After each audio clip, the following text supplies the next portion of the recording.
अब मैं आपसे एक सवाल पूछना चाहता हूं। आप भारत को अपनी मातृभूमि मानते हैं या मात्र एक भूमि मानते हैं? दोनों में फर्क को समझिए। आप इसे मातृभूमि मानते हैं या मात्र एक भूमि मानते हैं?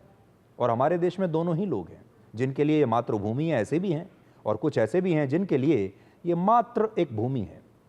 यानी भारत आपके लिए एक जमीन का टुकड़ा भर है, या आप अपने देश के लिए अपना सब कुछ दांव पर लगा सकते हैं? ये वो सवाल है जो ऑपरेशन सिंदूर के बाद कई बार मेरे मन में आया, और इसका कारण यह था कि ऑपरेशन सिंदूर ने हमारे देश के एक खास वर्ग, कुछ यूट्यूबर्स, कुछ तथाकथित फैक्ट चेकर्स को आज एक्सपोज करके रख दिया।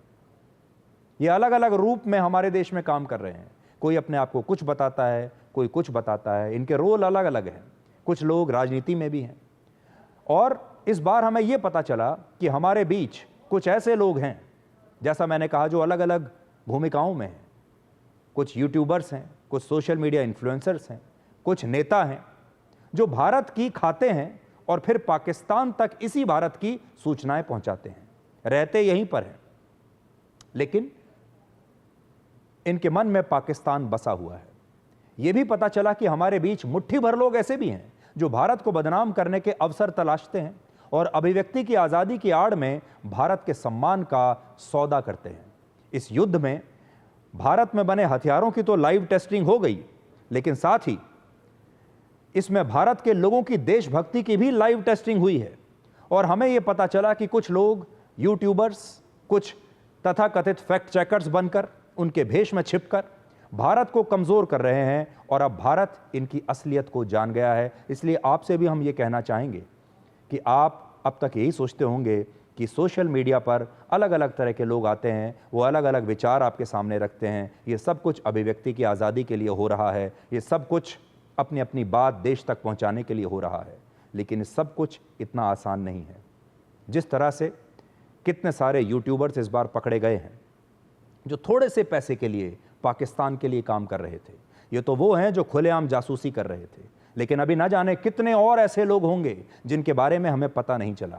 लेकिन जब आप उनके वीडियोस को देखेंगे, जब आप उनके कंटेंट को देखेंगे, तो ये वो लोग हैं जो भारत की जीत में भी मायूस होकर बैठे हैं। ये वो लोग हैं जो ये जानना चाहते हैं कि पाकिस्तान ने भारत का कितना नुकसान किया है।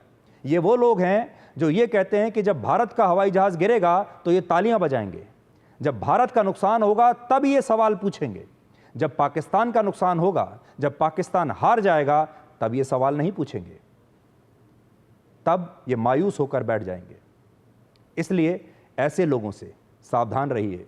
आप किन यूट्यूबर्स के वीडियो देखते हैं, किन के फैक्ट चेकिंग पर जाते हैं, इन लोगों से सावधान रहिए। जब आप इनका पूरा ट्रैक रिकॉर्ड देखेंगे, जब आप इनका कंटेंट देखेंगे, तो आपको पता चलेगा कि इनके रिमोट कंट्रोल किसके हाथ में है, ये किसके कहने पर ये कंटेंट बनाते हैं, किसके कहने पर ये सवाल पूछे जा रहे हैं, और बार बार बार बार सिर्फ भारत से सवाल पूछे जाते हैं, भारत को प्यार करने वालों से सवाल पूछे जाते हैं।